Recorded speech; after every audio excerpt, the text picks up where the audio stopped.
శ్రీ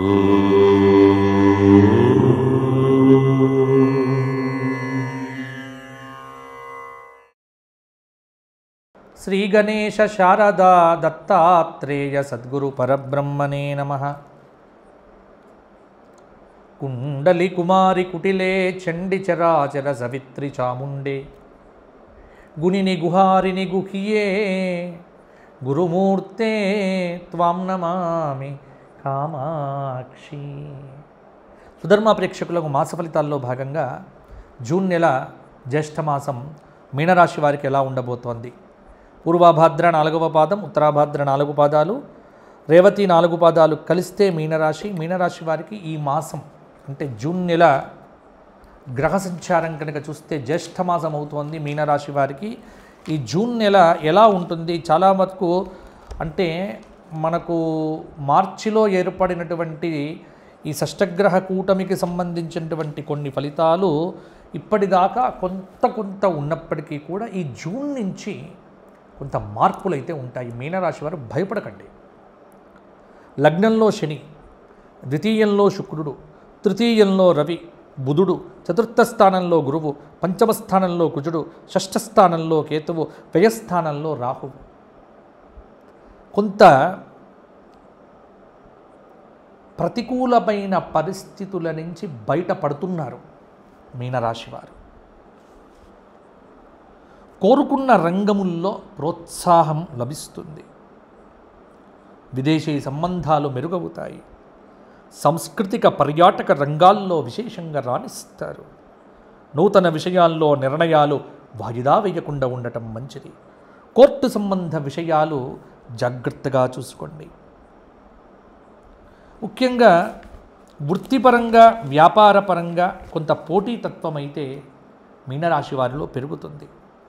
స్త్రీలకు ఆభరణ ప్రాప్తి, సంతాన విషయంలో ఏదో దిగులుంటుంది, అది తప్పదు.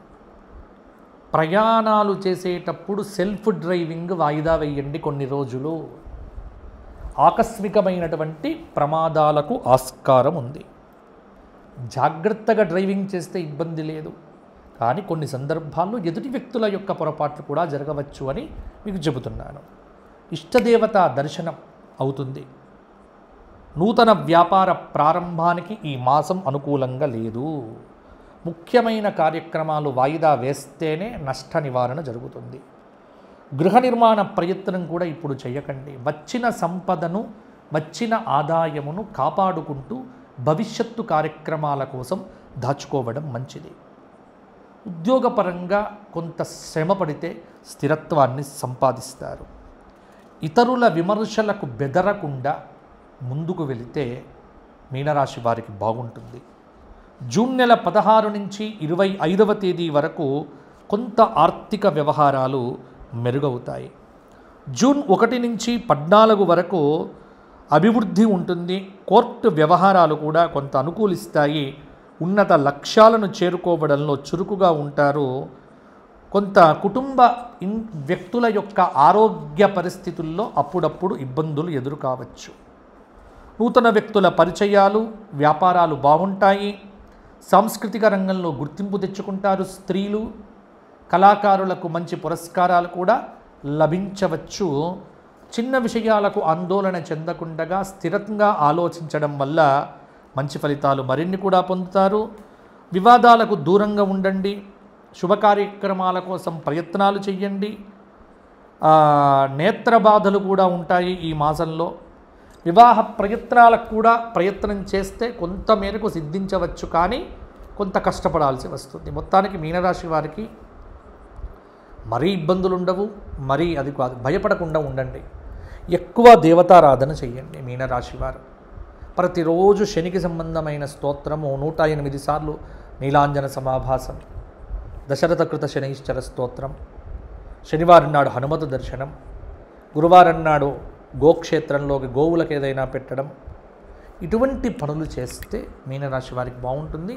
ప్రతిరోజు పక్షులకు ఆహారం వేయడం కూడా మర్చిపోవద్దు. మీనరాశి వారు ఎవరైనా సరే వ్యక్తిగతంగా మా జాతకరీత్యా మా జాతక పరిశీలన కావాలంటే మీకు చెప్పడం జరుగుతుంది. జాతకం కావాలనుకున్నటువంటి వ్యక్తులు మాత్రం కింద కనిపిస్తున్న నెంబర్కు ఫోన్ చేసి మీరు అపాయింట్మెంట్ తీసుకోవాల్సి వస్తుంది. తప్పకుండా అపాయింట్మెంట్ తీసుకోండి. మరలా వచ్చే మాసం కలుసుకుందాము. అంతవరకు సెలవు. అందరూ బాగుండాలి. మీనరాశి వారికి మంచి ఫలితాలు రావాలి. జై శ్రీరామ్, జై శ్రీరామ్.